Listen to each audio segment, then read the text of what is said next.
वरच्या बाजूने गजऱ्यातली फुलं अंगावरती पडत होती.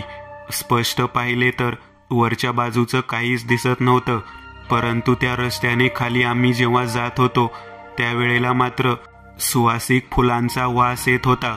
कधी मोगऱ्याचा वास यायचा, कधी जाईजुईचा, तर कधी उंची अत्तराचा वास यायचा. त्या ठिकाणाहून जाताना एक प्रकारची नशा आमच्या डोक्यामध्ये भिनायची. मी नेहमीप्रमाणे माझ्या मित्रांना म्हणालो, या ठिकाणी नक्कीच कोणीतरी सुवासिक फुलाची झाडं आहेत. तेव्हा पप्पू माझ्याकडे पाहत म्हणाला, अरे रातराणीच्या झाडांना अशीच नशा येते. रातराणीच्या झाडाजवळ नाग, साप अक्षरशः त्याच्या वासामुळे भिनून जातात. त्यामुळे तर रातराणीच्या झाडाच्या आजूबाजूला त्यांचा वावर दिसतो. मी त्यावेळेला त्याच्याकडे पाहत म्हणालो, अरे पप्पू, आपण या वाटेने जाताना या 2 मजली इमारतीशिवाय इथं आजूबाजूला कोणतीही वास्तू नाही. मागच्या बाजूला झोपडपट्टी आहे आणि या रोडवरून जाताना बरोबर या इमारतीजवळच आल्यावरती आपल्याला का बरं वास येत असावा, याचा काही विचार केला आहे का तू? तेव्हा पप्पू आमच्याकडे पाहत म्हणाला, हे बघा, तुम्हा दोघांना सांगतो, मी जे काही सांगत आहे ते काही कोणाला माहीत नाही असं नाही. रातराणी, सोनचाफा, चाफ्याची फुलं, तसंच केवड्याची फुलं, केवड्याच्या कणसाचा वास हा इतका तीव्र स्वरूपाचा असतो की जाणून बुजून कोणीही रोप आपल्या घराजवळ लावत नाहीत. आता या मोठ्या इमारतीच्या आतमधल्या बाजूला कुठेतरी बाग बगीचा असावा आणि ती फुलं लावलेली असावीत असं मला वाटतं, आणि त्यामुळेच असा उग्र आणि सुवासिक वास येत असावा असं मला वाटतं. तेव्हा मी पप्पूकडे पाहत म्हणालो, ते सगळं खरं आहे, पण वरच्या मजल्यावरून आपल्या अंगावरती जी फुलं खाली पडली ती बागेतून उडून येऊन तर पडली नाहीत ना? तेव्हा पप्पू माझ्याकडे पाहत आश्चर्यकारक नजरेने म्हणाला, हो, या गोष्टीचा आपण विचारच केला नाही. दुसऱ्या मजल्यावरून आपल्या अंगावरती फुलं आलेली आहेत. खरं पाहता असं घडायलाच नाही पाहिजे. काहीतरी रहस्य नक्कीच आहे. पप्पूचं बोलणं ऐकल्यानंतर माझा मित्र बाळू माझ्याकडे पाहत म्हणाला, शरद, तुला काय वाटतं? पप्पू जे काही म्हणत आहे तशा पद्धतीची रोप जर या इमारतीत लावली असतील तर त्याचा उग्र वास येणारच ना? तेव्हा मी बाळूकडे पाहत म्हणालो, अरे सगळं खरं आहे. पुन्हा प्रश्न त्या जागी येऊन थांबतो. ज्या वेळेला इथं आतमधल्या बाजूला त्या इमारतीच्या आतमध्ये कुठे झाड वगैरे लावला असेल, वेल लावला असेल, तर त्याचा सुवास येणं साहजिक आहे. परंतु वरच्या बाल्कनीतनं आपल्या डोक्यावरती फुलं पडायचा काय संबंध आहे? तेव्हा वरच्या दिशेने व्यवस्थित पाहायचं म्हणून बाळू माझ्याकडे हट्ट धरू लागला. मी पप्पूला म्हणालो, थोडं दूरवरून गेल्यानंतर वरची बाल्कनी आपल्याला स्पष्ट दिसेल. तेव्हा आम्ही थोडं अंतर चालून दूरवर गेलो. तेव्हा त्या इमारतीच्या वरच्या बाल्कनीतील काही दृश्य आमच्या नजरेसमोर येऊ लागलं. अंधार असल्यामुळे फक्त त्या ठिकाणी लाईट आहे एवढंच दिसत होतं, आणि त्या लाईटीच्या प्रकाशामध्ये एक स्त्रीची सावली आम्हाला बाल्कनीमध्ये बसलेली दिसली, जी बाल्कनीमध्ये झोपाळ्यावरती बसून झोका घेत होती. ते पाहिल्यानंतर आमच्या लक्षात आलं, कदाचित ती झोका घेत असताना तिच्या केसांमध्ये माळलेला एखादा गजरा निष्ठून, त्यातील फुलं निष्ठून आमच्या अंगावरती पडलेले असावेत. परंतु खालच्या बाजूला जेव्हा मी नीट पाहिलं तेव्हा खालच्या मजल्यावरती कसल्याही प्रकारची लाईट नव्हती आणि पूर्ण दार हे कुलूप लावून बंद ठेवलेलं होतं. हे पाहिल्यानंतर मात्र पप्पू माझ्याकडे पाहत म्हणाला, काय रहस्य आहे कळायला मार्ग नाही, परंतु सुवासिक वास असलेल्या फुलांचा गजरा घातलेली एक तरुण मुलगी त्या ठिकाणी झोपाळ्यावर बसलेली दिसते बघ. तेव्हा मी त्याच्याकडे पाहत म्हणालो, कदाचित काहीतरी लपडं वगैरे असावं असं मला वाटतं. जाणून बुजून रात्रीच्या वेळेला त्या रिकाम्या जागेचा आश्रय घेऊन कोणीतरी कोणत्या तरी मुलीला त्या ठिकाणी बोलावलेले असेल, आणि नक्कीच त्या दोघांचं काहीतरी तिथे चालू असेल, आणि त्यातूनच आपल्या डोक्यावरती या विचित्र पद्धतीच्या फुलांचा वर्षाव झालेला असावा असं मला वाटतं. माझं बोलणं ऐकल्यानंतर पप्पू आणि बाळू दोघेही माझ्याकडे पाहत म्हणाले, शरद, तू म्हणतोस ते खरं. शरद, तू म्हणतोस ते खरं पण असू शकतं, पण आपण पाहायला हवं. आपल्याच एरियामध्ये अशा पद्धतीचे घर आहे जे कित्येक दिवस बंद आहे, आणि त्या घरामध्ये रात्रीच्या वेळी एक मुलगी कोण वर घेऊन गेला असावं. तेवढी तरुण आणि सुंदर दिसणारी मुलगी वाटते. तेव्हा मी त्या दोघांकडे पाहत म्हणालो, अरे मूर्खांनो, तिचा चेहरा तरी नीट दिसलाय का? केवळ सावलीवरच्या तिच्या शरीरयष्टीवरून ती लगेच तरुण आणि सुंदर आहे असा तुम्ही कयास करत आहात. ते मला चुकीचं वाटतं. तेव्हा ते दोघेही माझ्याकडे हट्ट धरत म्हणाले, मला वाटतं आपण बघायला हवं. काही विचित्र घडण्याच्या अगोदर, इथे एखाद्या तरुण मुलीचा गैरफायदा घेण्याच्या अगोदर आपण हे थांबवायला हवं. नक्की ती जागा कोणाची आहे ते सुद्धा आपल्याला माहिती नाही. तेव्हा मी म्हणालो, अरे तो झिपरा टॉकीजवाला माणूस नाही का, ज्याची केस लांब असतात, त्याचीच ही जागा आहे. तेव्हा पप्पू माझ्याकडे पाहत म्हणाला, अरे तो तर दल्ला आहे, दलालीचं काम करतो तो. काय बोलतोस तू? अरे तो टॉकीज चालवतो ना. तेव्हा तो म्हणाला, अरे कसलं टॉकीज चालवतो? सगळे टॉकीजमध्ये अडल्ट सिनेमे असतात. जिकडे बघेल तिकडे सगळे अश्लील चित्रपटाचे पोस्टर असतात. तो एक नंबरचा माणूस दलाली करणार आहे आणि तू म्हणतोस की तो चांगला माणूस आहे. तेव्हा आम्ही त्याच्याकडे पाहत म्हणालो, माणसाच्या चेहऱ्यावरती थोडं लिहिलेलं असतं की तो वाईट आहे आणि कसा आहे ते, पण मला खात्री आहे त्यानेच ही जागा कोणाला तरी विकली असावी. तेव्हा बाळू माझ्याकडे पाहत म्हणाला, काही विकली बिकली नाही, तो दलाल आहे. कोणत्या तरी गिरायकाला जागा नसेल म्हणून या ठिकाणी बाल्कनीमध्ये ती तरुण मुलगी आणून त्याच्या हवाली केली असेल.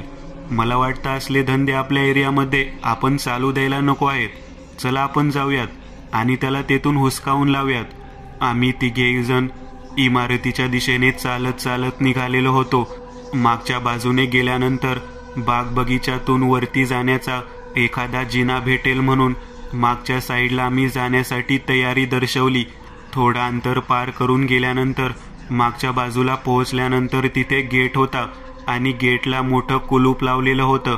मी विचार केला की पुढच्या बाजूनेही बंद, आजच्या भागामध्ये कोणीच नाही आणि मागच्या बाजूने सुद्धा बंद, आणि मग ही मुलगी वरच्या भागामध्ये कुलूप लावलेल्या अवस्थेत कशी काय एकटी थांबली आहे. तेवढ्यात माझ्याकडे पाहत बाळू म्हणाला, मला वाटतं आपण गेटवरून उडी टाकून आत जायला हवं. आम्ही तिघे जण गेटवरून उडी टाकून आतमधल्या भागामध्ये जाण्यासाठी तयार झालो. पप्पू माझ्याकडे पाहत म्हणाला, मला वाटतं एखाद्या गरीब मुलीची काही चूक नसेल आणि तिला बळजबरीने इथे आणलेला असेल. मला वाटतं आपण तिला सोडवायला हवं. बाळूच्या मनातील भावना पाहून मी म्हणालो, बाळू तू म्हणतोस ते खरं आहे, परंतु जर त्या ठिकाणी काही व्यक्ती जर असतील तर आपण कसं सोडवायचं? तेव्हा तो म्हणाला, आपण तिघे जण आहोत, आपण त्यांना तेथून चांगले बदडून पिटाळून लावूयात आणि त्या मुलीला मुक्त करूयात. एका निष्पाप मुलीला वाचवण्याच्या दृष्टिकोनातून आम्ही मागच्या भागातल्या त्या बागेतून गेटवरचा अडथळा दूर करून उडी मारून प्रवेश करून निघालेलो होतो. बाळू, पप्पू आणि मी तिघेही जण एका पाठोपाठ एक लागून असलेल्या जुन्या काळातल्या त्या जिन्यावरून वर जाण्याचा प्रयत्न करत होतो. सागवानी लाकूड आणि त्या लाकडाच्या मध्यभागी अतिशय सुरेख असं लोखंडी नक्षीकाम करून त्या जिन्याच्या वर चढण्याचं ग्रिल बनवण्यात आलेलं होतं. खाली पायऱ्या लाकडीच्या होत्या. अतिशय सुंदर पद्धतीचा जिना. वर चढून जाताना त्या जुन्या हवेलीसारख्या घरामधून त्या मुलीचा दिसणारा भास खराच होता का काय असं वाटू लागलं, कारण इमारत इतकी जुन्या पद्धतीची आणि सुरेख होती. त्या इमारतीला मागच्या बाजूने कधी जाण्याचं आम्ही धाडस केलं नव्हतं. आज प्रथमच आम्ही तिथे गेलेलो होतो. झिपरा, जो दलाल म्हणायचा व्यक्ती होता, तो कधी कधी पुढच्या बाजूने ते घर उघडत असताना आम्ही पाहिलं होतं, पण तो वरच्या बाजूला कधी गेलेला मी पाहिला नव्हता. पप्पू माझ्याकडे पाहत म्हणाला, आपण वरच्या भागात वर चढून जात आहोत. तिथे बल्ब दिसत आहे जो सुरू आहे, पण मला वाटतं की नक्की तिथं काही ना काहीतरी चालू आहे. आम्ही वरच्या दिशेने जाऊन पोहोचलो होतो. गॅलरीच्या भागात मागच्या बाजूला कोणीच नव्हतं. जुन्या काळामध्ये रेखीव कमानी असतात अशा पद्धतीच्या सलग 8 कमानी होत्या आणि त्याला खिडक्याच्या पद्धतीने दारं रेखाटलेली होती. अतिशय सुंदर जाळीदार नक्षी केलेली ती गॅलरी जी मागच्या बाजूला होती. त्या गॅलरीतून पुढे पाऊल टाकत टाकत आम्ही जवळजवळ त्या दाराजवळ जाऊन पोहोचलो. जे दार कमानीच्या आकाराचं वरच्या बाजूने गोलाकार होतं आणि त्याच्या दोन्ही बाजूला चौकटीच्या 2 मुठी ज्या सागवानी लाकडात कोरलेल्या होत्या आणि त्याच्या हातामध्ये काहीतरी विशिष्ट पद्धतीचं नेकलेस दिलेलं दिसत होतं. एखाद्या राजाचा राजवाडा असावा अशा पद्धतीची ती इमारत होती. आम्ही त्या दाराला आतमध्ये ढकलण्याचा प्रयत्न केला. इतक्यात ते दार मधल्या बाजूला आपोआप उघडलं गेलं. ते उघडलं गेल्यानंतर मात्र आतमधून चरचर असा आवाज ऐकू येऊ लागला, जसं काही त्या ठिकाणी त्या भागात लाईटचा स्पार्किंग व्हावा अशा पद्धतीचा तो आवाज होता. मी आतमध्ये प्रवेश करण्यासाठी पहिलं पाऊल आत ठेवलं आणि तिथे असलेली संपूर्ण लाईट गेली. आता मात्र आम्ही प्रचंड घाबरलो, कारण ज्या लाईटीच्या प्रकाशामध्ये समोरच्या बाजूला असलेली ती मुलगी दिसत होती, तो भाग आम्हाला पाहण्यासाठी त्या वरच्या हॉलमधून पलीकडे दरवाजा उघडून जावं लागत होतं. परंतु हॉलमध्ये काय स्थिती आहे काहीच कळायला मार्ग नव्हता. त्याच वेळेला कोणीतरी त्या हॉलमधून वावरत आहे हे जाणवू लागलं. घुंगरांचा मंजूळ आवाज आलेला आम्हाला जाणवला. जा इथून, निघून जा, इथं आत येण्याचं धाडस करू नका, जा इथून निघून जा. हा आवाज ऐकू आला. हातामधल्या बांगड्यांचा आवाज सुद्धा मंद पद्धतीने वाजलेला जाणवत होता. तो आवाज ऐकल्यानंतर पप्पू आणि बाळू दोघेही जण माझ्या हाताला घट्ट धरून मागे ओढत हळूच कानात म्हणाले, काहीतरी वेगळं वाटत आहे रे शरद, इथं आत जायला नको. त्या दोघांनी माझ्या मनामध्ये नसलेली भीती जागृत करून दाखवली आणि मग मी जागेवर तसाच उभा राहिलो. वरच्या बाजूला असलेलं झुंबर हवेमुळे फिरू लागलेलं होतं आणि त्या झुंबरामध्ये अचानक मेणबत्तीचा उजेड आम्हाला दिसून आला. काचेच्या झुंबरावरती परावर्तित झालेली एक पेटलेली मेणबत्ती आम्हाला दिसू लागली. आम्ही तिघेही जण त्या झुंबराकडे पाहू लागलो. आजूबाजूला त्या झुंबरातून परावर्तित झालेला प्रकाश वरच्या भागामध्ये जिथे आरसे लावलेले होते त्या आरशामधून संपूर्ण त्या हॉलमध्ये चकाकू लागला. लाईट गेल्यानंतर सुद्धा केवळ एका मेणबत्तीने संपूर्ण हॉल उजळून निघालेला मी पाहिलं आणि त्या झुंबराकडे पाहतच बसलो.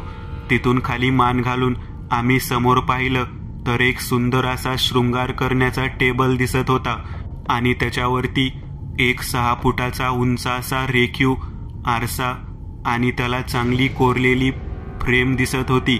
ते पाहिल्यानंतर आमच्या लक्षात आलं की एखाद्या सुंदर स्त्रीची शृंगार करण्याची जागा आहे.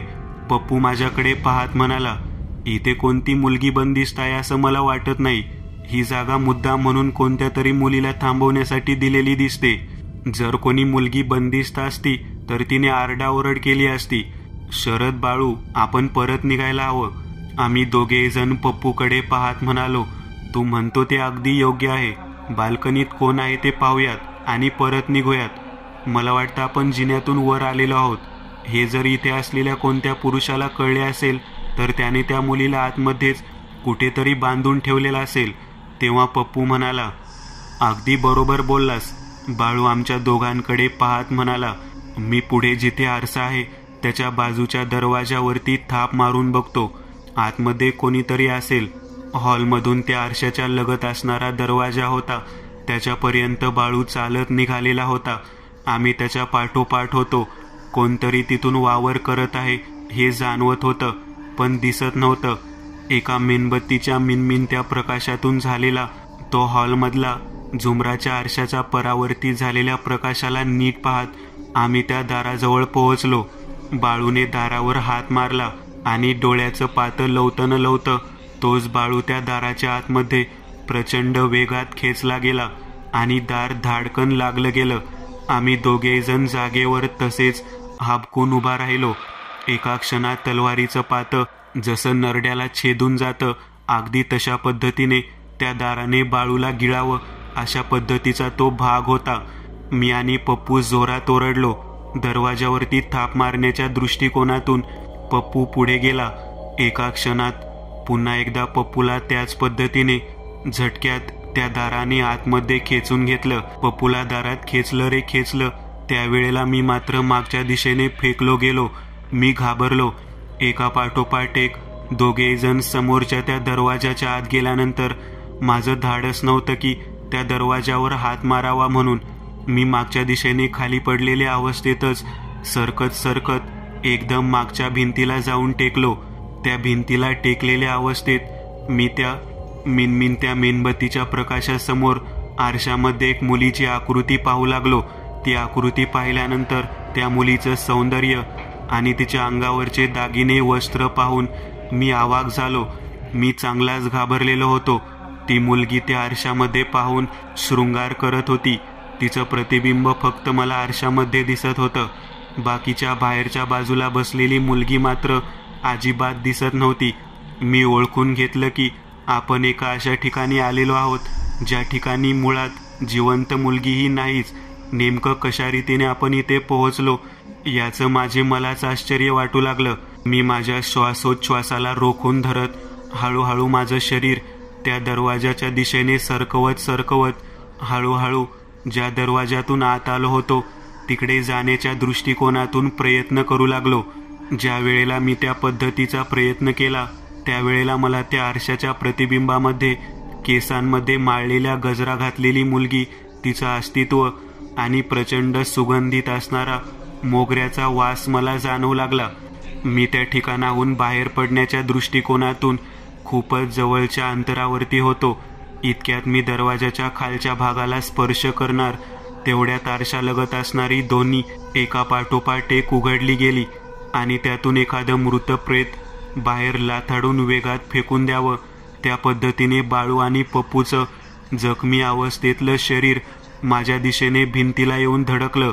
संपूर्ण 30 फूट रुंद असणाऱ्या त्या हॉलमध्ये एका क्षणात दोन्ही शरीर येऊन त्या भिंतीला धडकली. मी ते दृश्य पाहून मोठ्याने किंचाळलो. मी प्रचंड मोठ्याने किंचाळल्यानंतर त्या खोलीच्या दरवाजामध्ये कंपनी निर्माण झाली आणि समोरचा आरसा होता. त्या आरशातून अतिशय भयानक पद्धतीचा चेहरा मला दिसला, ज्या चेहऱ्यावरती कितीतरी वार आणि उरण केलेले असतील असा तो चेहरा होता. त्या चेहऱ्यामध्ये कितीतरी काचा घुसलेल्या मला दिसत होत्या. ते पाहिल्यानंतर मी भयंकर घाबरलो. मला समजेना नेमकं मला हे काय दाखवण्याचा प्रयत्न केला जात आहे. मी तितक्याच घाबरलेल्या अवस्थेत माझ्या बाजूला असलेल्या माझ्या दोन्ही मित्रांच्या जखमी शरीरांकडे पाहत कसाबसा स्वतःचा जीव वाचवायचा प्रयत्न करत होतो. आरशामध्ये दिसलेलं भयानक स्वरूप पाहिल्यानंतर मला समजना की काय करावं. माझा किंचाळण्याचा आवाज ऐकून मागच्या जिन्यातून कोणीतरी येत आहे हे मला लक्षात येऊ लागलं. कोणीतरी आपल्याला वाचवायला येणार या इच्छेने मी तसाच बसून होतो. ज्या दरवाजातून बाहेर पडायचा प्रयत्न केलेला होता त्या दारातून बाहेर पडायचा मी प्रयत्न करू लागलो तेव्हा कोणीतरी एक व्यक्तीवर चालत येत आहे हे मला दिसलं. मी या वेळेला स्वतःला सावरत बाजूलाच भिंतीला अडकलेल्या माझ्या दोन्ही मित्राच्या शरीराकडे पाहू लागलो. तेव्हा अर्धमेलेल्या अवस्थेत ते कणत होते, विवळत होते. मला त्यांना आधार देण्याचं कार्य सुद्धा करता येत नव्हतं. तरी सुद्धा मी त्यांच्याजवळ हळूहळू सरकत गेलो. बाळू आणि पप्पू या दोघांच्या डोक्यावर हात ठेवून त्यांचे डोळे उघडण्याचा प्रयत्न केला. तेव्हा अर्धे उघडलेल्या डोळ्यांनी त्यांनी माझ्याकडे पाहिलं आणि तोंडातून "निघून जा, इथून निघून जा" हे 2 शब्द उच्चारले. मी तसाच त्या दरवाजाच्या दिशेने निघून जाण्याच्या दृष्टिकोनातून हळूहळू सरकत दरवाजाजवळ आलो. तेवढ्यात जो कोणी व्यक्ती खालच्या दिशेने येत होता तो आला. त्याने घट्ट माझ्या मानेला मागच्या बाजूला धरलं, एका हाताला धरलं आणि खेचून बाहेर दरवाजाच्या आत ओढून नेले आणि तसेच फरफटत ओढत लाकडी जिन्यावरून खालीपर्यंत ओढत नेऊन मला खालच्या ठिकाणी गेल्यानंतर 2-3 चांगल्या मुस्काडात मारून बडवायला सुरुवात केली. मला अंधारामध्ये तो कोण व्यक्ती आहे हे दिसत नव्हतं, परंतु मी मार खाल्ल्यानंतर मला समजू लागलं की आपली चूक झाली आहे आणि हा व्यक्ती आपल्याला त्यामुळे मारत आहे. त्याने माझ्याकडे पाहत मोठ्याने ओरडत बोलायला सुरुवात केली. "अक्कल आहे का तुला? अक्कल? कुठे जाऊन आला आहेस तू? कशाला झक मारायला गेला होतास वरती?" तेव्हा मी घाबरलेल्या अवस्थेत म्हणालो, "मी एकटा नाही, अजून 2 जण आहेत. तिथे त्यांना खूप भयानक पद्धतीने घोळसलेलं आहे." हे ऐकल्यानंतर तो माझ्याकडे नीट पाहत म्हणाला, "कुठले आहात तुम्ही? कोण आहात? इथे कशाला आलात? काय गरज आहे इथे येण्याची?" तेव्हा मी त्याच्याकडे नीट पाहिलं तेव्हा तो थिएटरचा काम पाहणारा झिपऱ्या होता. मी त्याच्याकडे पाहत म्हणालो, "तुमचंच घर आहे ना हे?" तेव्हा तो माझ्याकडे पाहत म्हणाला, "ते 2 जण जिवंत आहेत का?" मी त्यावेळेला उत्तर दिलं, "होय, जिवंत आहेत, पण ते जास्त वेळ बोलू शकत नाहीत आणि मला वाटत नाही ते जास्त काळ जिवंत राहतील. त्याने विचारलं, कोण आहे ते? तेव्हा मी सांगितलं, माझे 2 मित्र आहेत. इथे एक मुलगी आहे हे आमच्या लक्षात आलं आणि तिला वाचवायच्या दृष्टिकोनातून आम्ही वरती आलो. त्याने परत 2 लाथा माझ्या पेकाटात घातल्या आणि पुन्हा 2-3 कानाखाली जोरात वाजवल्या आणि माझ्याकडे पाहत म्हणाला, नालायका, ती मुलगी नाही आणि ती जिवंत सुद्धा नाही. ती पिशाची आहे आणि ती तिची बाल्कनी आहे. नको त्या गोष्टीच्या नादात इथपर्यंत पोहोचला. तू वाचलास, केवळ एकटा तू वाचलास. तुझे 2 मित्र एवढ्या सहजासहजी बाहेर येणार नाहीत. ती बाई त्यांच्या नरड्याचं रक्त पिणार म्हणजे पिणारच. तेव्हा मी म्हणालो, ती कोण आहे? ती बाई कोण आहे? तुमचं घर आहे इथे आणि तुम्ही इथं का राहत नाहीत? तेव्हा तो माझ्याकडे पाहत म्हणाला, हे घर माझं नाही, त्या मुलीचंच घर आहे. ही जागा तिचीच आहे, सगळं काही तिचं आहे. इथे कोणाला सुद्धा ती येऊ देत नाही. तेव्हा मी त्याच्याकडे पाहत म्हणालो, कित्येक वर्ष झाला आम्ही तुम्हाला इथे पाहतो. तेव्हा तो म्हणाला, अरे माझ्या बापाची रखेल होती रे ती. तिने कितीतरी लोकांना लुटलं, कितीतरी जणांची इस्टेट स्वतःच्या नावावर करून घेतली. केवळ 15व्या वर्षापासून तिने तो व्यवसाय सुरू केला आणि 25व्या वर्षी याच घरात, स्वतःच्या घरात, त्या बाल्कनीमध्येच विष पिऊन मेली. ती विहिरीमध्ये मेली. माझ्या बापाच्या विरहामध्ये स्वतःचा जीव दिला तिने. तिला अजूनही वाटतं की खालच्या दिशेने रस्त्यावरून जाणारा व्यक्ती वरून गजरा, त्याची फुलं टाकल्यानंतर आपल्याकडे आकर्षित होऊन येईल. जर तो व्यक्ती वेळेवर नाही आला तर ती किंचाळते, ओरडते आणि त्याची वाट पाहत बसते. आणि जर तो कोणताही व्यक्ती वरच्या दिशेने गेला तर त्याला बेदम मारते, घोळसून घोळसून त्याचा जीव घेते. इतकी वर्ष झाली ही वास्तू अशी आहे. मग तुम्ही त्यावरती काही उपाय का नाही केला? तिची इच्छा काय आहे? तिला काय हवं आहे? ती अशा पद्धतीने का वागते ते थांबायला नको का? इथून जाणारे येणारे जे लोक आहेत त्यांच्या जीवाला धोका नाही का? तेव्हा तो पुन्हा माझ्याकडे पाहत म्हणाला, मूर्ख आहे तुम्ही लोक. ज्या ठिकाणी कोणीच राहत नाही, ज्या ठिकाणी कधी कोणाला गेलेलं पाहिलं नाही, त्या ठिकाणी कोणत्या मुलीला कोणीतरी डांबून ठेवेल म्हणून इथपर्यंत येऊन स्वतःचा जीव धोक्यामध्ये घालणारी तुमच्या इतकी मूर्ख मुलं मी कधीच पाहिली नाहीत. मी त्यावेळेला म्हणालो, तुम्ही तर इथे येत होतात ना? तेव्हा तो म्हणाला, मी केवळ खालच्या मजल्यावरती असायचं. मागच्या बाजूने वरच्या मजल्यापर्यंत जाण्याचं धाडस आजपर्यंत मी कधी केलेलं नाही. तुमच्या माहितीसाठी म्हणून सांगतो, माझ्या वडिलांच्या मृत्यूनंतर, या बाईच्या मृत्यूनंतर ही संपूर्ण जागा त्या बाईने माझ्या बापाच्या नावावर केली. त्यानंतर ती माझ्या नावावर झाली. तरी सुद्धा ती जागा मी स्वतःच्या नावावर करून घेऊन सुद्धा या जागेमध्ये कधीही फिरकलेलो नाही. या वरच्या मजल्यावरती येण्याचं धाडस तर माझ्यामध्ये मुळीच नाही. तुझ्या माहितीसाठी म्हणून सांगतो, त्या बाल्कनीमध्ये ज्या वेळेला ती बसते, तिचा काळ सुरू होतो, त्यावेळेला वेगवेगळ्या प्रकारच्या सुवासिक फुलांचा वर्षाव करते. जाताना एखादा जरी पुरुष दिसला तरी ती सुवासिक फुलांनी त्याला आकर्षित करते. नंतर तिचा आवाज, तिचं बोलणं, वेगवेगळ्या गोष्टी ऐकू येतात. वरच्या दिशेने शक्यतो कोठूनही जायला वाट नाही, त्यामुळे कोणी येत नाही. परंतु तुम्ही जास्त शहाणपणा करून मागच्या दिशेने आलात आणि इथे चुकला. तेव्हा मी म्हणालो, अहो थिएटरवाले काका, काही करा, पण माझ्या 2 मित्रांना वाचवा हो. तेव्हा तो म्हणाला, अरे ते कधीच मेले असतील, कसले वाचताय ते? तेव्हा तो म्हणाला, तुझ्यामध्ये डेअरिंग आहे का वर यायचं? अरे कसा बसा मी तुला तेथून ओढून बाहेर काढला, स्वतःचा जीव वाचला, हीच गोष्ट बलवत तर मान. तेव्हा मी म्हणालो, आम्ही त्या मुलीला वाचवण्याच्या उद्देशाने गेलो होतो. तेव्हा तो माझ्याकडे पाहत म्हणाला, पिशाच्य, भूत, प्रेतात्मा यांना त्यांचं चांगलं काय आणि त्यांचं वाईट काय काहीही कळत नाही. त्यांच्या त्या रागाच्या फेऱ्यामध्ये जो सापडेल त्याला ते सोडत नाहीत. आणि नेमकं तुम्ही त्या वेळेला सापडलात. 1 तासाचा अवधी जाऊ देत, 1 तासानंतर पिशाच्याचा फेरा संपुष्टात येतो. ज्या वेळेला ती मुलगी पुढच्या बाजूने बाल्कनीत बसलेली दिसेल त्यावेळेला समजून घ्यायचं की तिचा फेरा संपत आलेला आहे आणि ती आत जाणार आहे. ती आत गेल्यानंतर मग तुझ्या 2 मित्रांना खाली आणण्याचे काम मी करतो. तोपर्यंत इथेच थांब. मी म्हणालो, मी नाही थांबणार, पुढच्या बाजूला मला घेऊन चला. मी बाल्कनीवर लक्ष ठेवून राहतो. तिची बाल्कनी तिथून आयुष्यात पुढे कधीही मी पाहणार नाही.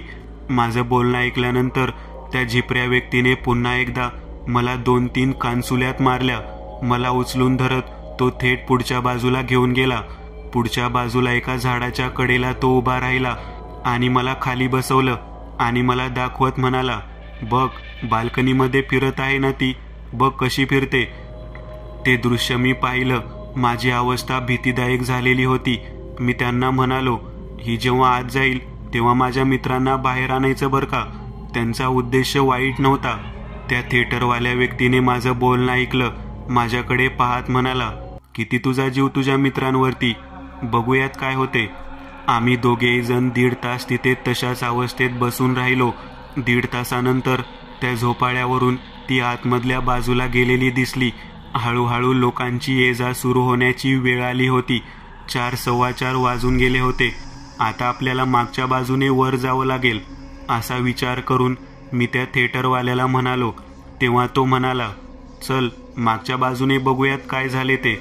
मी कसा बसा त्याच्यासोबत मागच्या बाजूला गेलो. जिन्यातून वरच्या बाजूला गेल्यानंतर त्याने ते कमानीचे दार आतमध्ये ढकललं आणि तिथून त्या दोन्ही मित्रांना बगलेमध्ये हात घालून हळूहळू तो एक एक जणाला खाली उतरवत आणू लागला.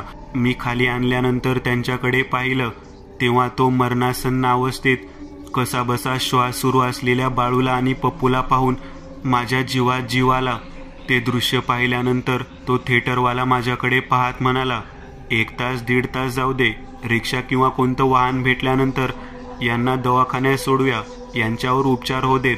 पण एक गोष्ट लक्षात ठेव, इथे जे काही घडलं ते जर कोणाला सांगितलं आणि त्या बाबतीत जर काही बोललास तर तुला धरून आणून इथेच या वरच्या बाल्कनीमध्ये फेकून देईल. त्याचं बोलणं ऐकल्यानंतर मी भयभीत होऊन त्याला म्हणालो, आयुष्यात कधी सुद्धा या घराकडे वळून पाहणार नाही. तिची बाल्कनी आणि तिचं हे घर तिलाच लक लाभो, आम्हाला काही घेणं देणं नाही. 1 तास 1.5 तासाने त्याने रिक्षा बोलावून घेतली. दोन्ही मित्रांना मागच्या बाजूने रिक्षामध्ये टाकण्यात आलं आणि थेट दवाखान्यात गेल्यानंतर तब्बल 4-5 दिवसांनी त्यांच्यावरती योग्य उपचार होऊन ते व्यवस्थित झाले. घडलेली घटना जेव्हा त्यांनी सांगितली तेव्हा पायाखालची जमीन सरकली. त्या मुलीने, त्या भयानक बाल्कनीतल्या त्या स्त्रीने त्या दोघांवरती जबरी लैंगिक अत्याचार करून त्यांच्या शरीरावरती संपूर्ण ओरखडे घेतलेले होते. कसेबसे स्वतःचा जीव वाचवण्याच्या दृष्टिकोनातून ते हात जोडत होते. म्हणून तिने त्यांना अर्धमेल्या अवस्थेत सोडले, नाहीतर त्यांचा जीव वाचलाच नसता. आजही जेव्हा ही आठवण येते तेव्हा त्या घराकडे, त्या रस्त्यावरून सुद्धा आम्ही तिघेजण कधीही जात नाही. तिची बाल्कनी तशीच कोणाची तरी वाट पाहत बसलेली असते.